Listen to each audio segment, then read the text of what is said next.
8 months old injury, trauma, difficulty in walking. Treated in conservatively.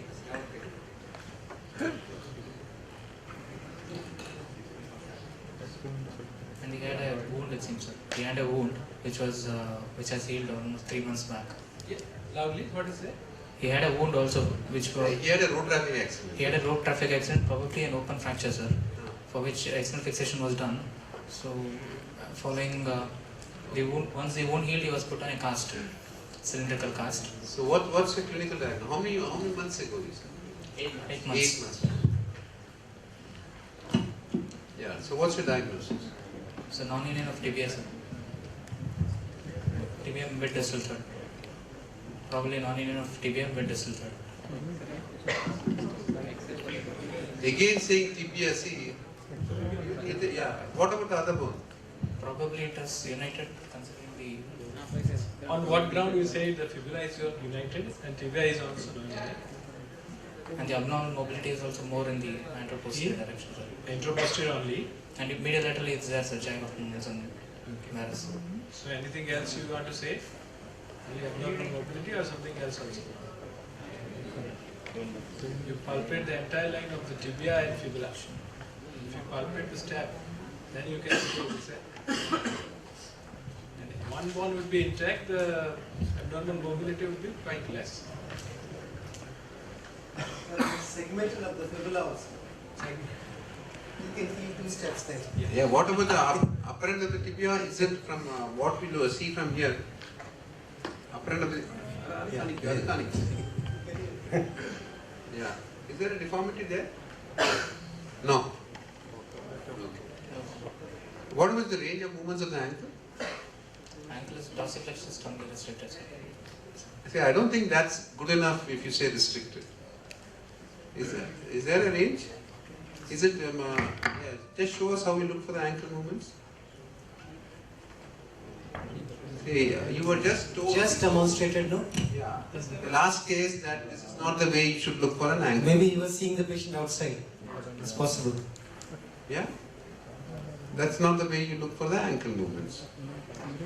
How do you look for it?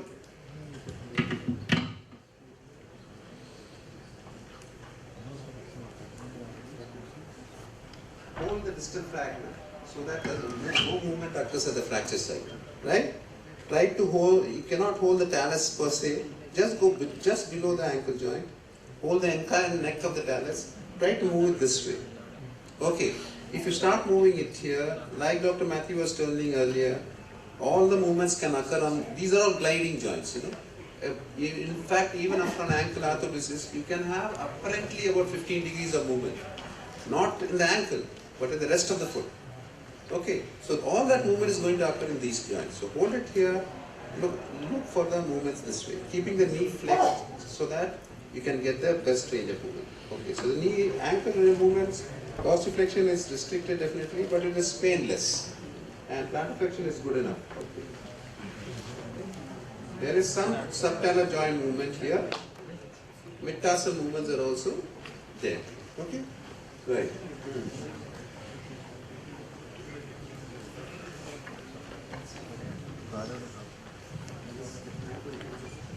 Yeah, that's an important part because your management will depend on that. If your ankle is stiff, it has an implication on your final treatment plan. We'll come to that. Let's see what he has in plan. So it's a non-union, according to you, or a delayed union? Do you think it's a delayed union?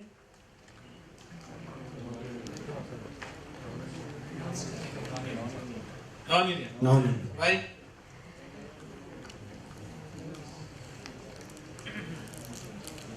If you wait, it is going to unite. That is the difference between the non-union and the delayed union. Do you think so? It is going to unite? Why do you think so? It is not going to unite? What is the reason? What are the findings on that? You can say it is not going to unite if you wait. Because there is going to be some range of movements at the fracture site, sir. Okay. Union. Okay. Radiological.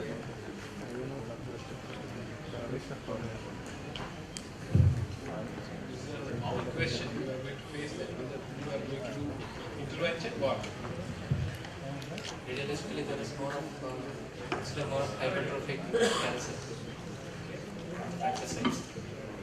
What are radiological evidences of non-union? That's what he's trying to ask you. What is the radiological features of a non-union? Say it loudly. Sclerosed fracture ends. Yeah. yes. What else? Yes. What are the radiological evidences of a non-union?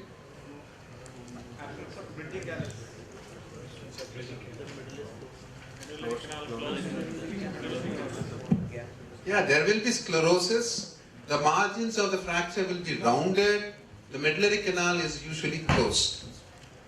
Depending upon the type of non-union, you might have a tapering fragment, or if it's depending upon whether it's a hypertrophic or a atrophic type of non-union, you might have other changes. But predominantly, there's going to be sclerosis there. There is going to be a block of the medullary canal is going to be blocked, and the margins of the fracture will be rounded. Right? Okay. So this is featuring that there is likely to be this fracture is not going to unite by leaving him alone like this, isn't it? Okay. So what are you planning to do for him? So I'd like to submit him for hematological investigation, sir. Hematological investigation. Normal, all normal. CRP is normal, ASR is normal. Now tell us what to do. Hemoglobin is 12. Urine is clear, no diabetes. Bilirubin is also normal.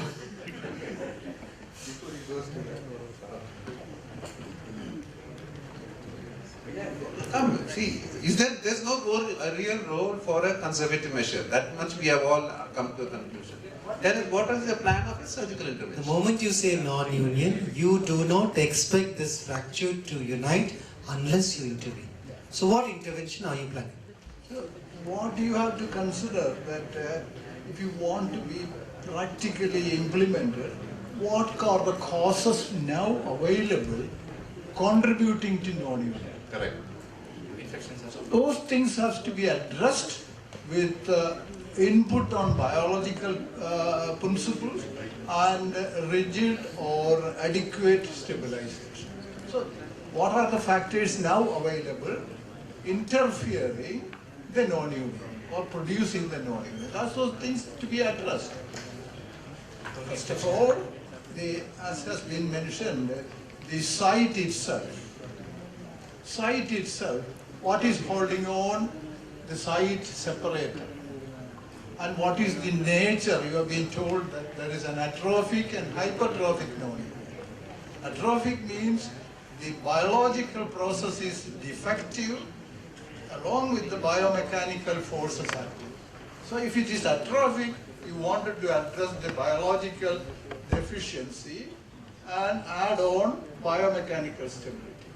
And here it is an open fracture initially, it is another cause. So there is an intact bone, even the fibula is segmentally fractured. That has to be addressed along with what you do to the tibia. What do you have? There is some evidence of bone response. So you could call this is a hypertrophic type of non-union.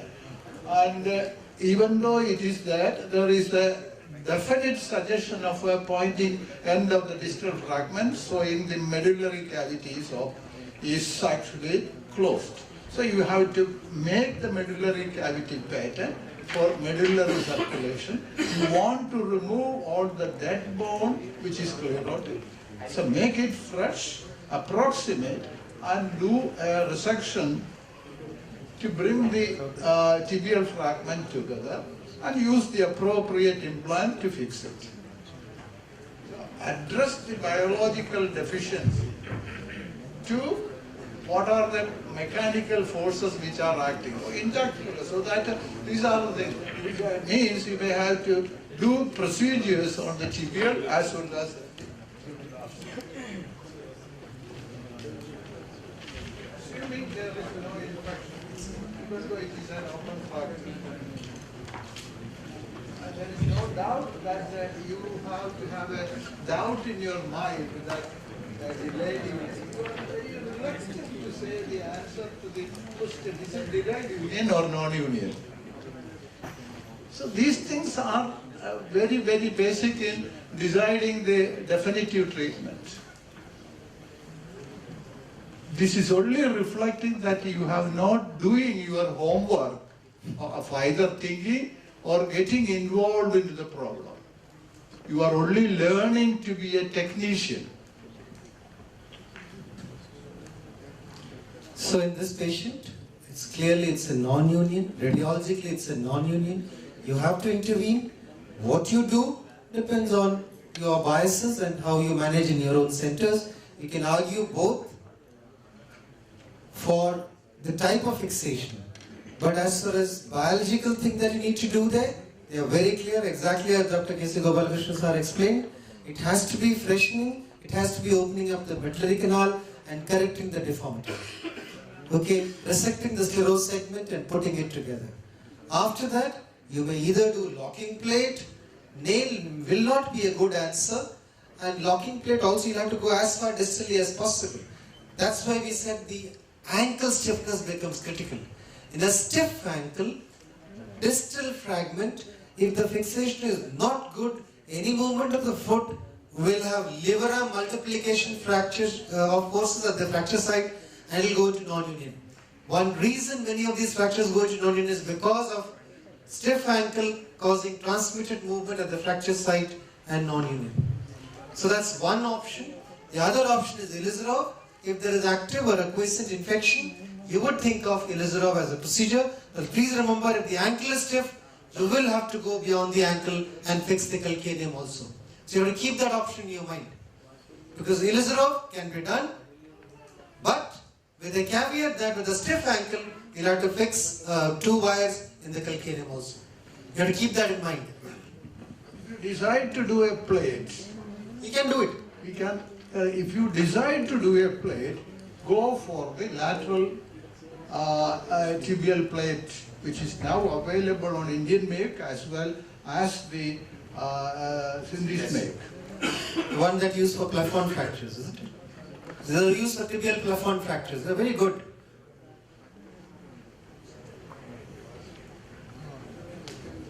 In the previous case, I think we were just discussing, Dr. Hitesh had, of course, had an opinion that you could do Ilizarov also. That's also right answer. You can do Ilizarov also in that patient because he had infection, he had this. And also one more clarification that is made, that you must do a biopsy. Yeah, there I agree completely. You must do a biopsy when you're going in, you must do a biopsy because you do not know what is there. No, absolutely, because if I am supposed to be asked what to do, I will definitely exclude a chondrosarcoma to start with. I would not think about doing an implant, of doing anything, however technically skillful you are. That's a given. Biopsy must be done. Biopsy is a must, and don't do any implanted procedure without. We had over the years 2 cases where such non-union has come with a thick fusiform swelling. When biopsy, it came as chondrosarcoma. And if it is not, that is why if you want to think about a pathological fracture, think about a low-grade chondrosarcoma. So that was not emphasized. I apologize for that. Biopsy is a must. You must do it. In this case, the bulla should be addressed. Yes, it must be. You won't be able to correct the deformity until you do that. So first do a bulectomy at a higher level, Yeah, yeah. and then you can go. You can do it at the segmental level where it is. Ideally higher level. Why? Because you don't want the incision of your tibial approach to come and create a problem for you. Necrosis can happen if you keep it too close. Let him talk. Yep. Sir.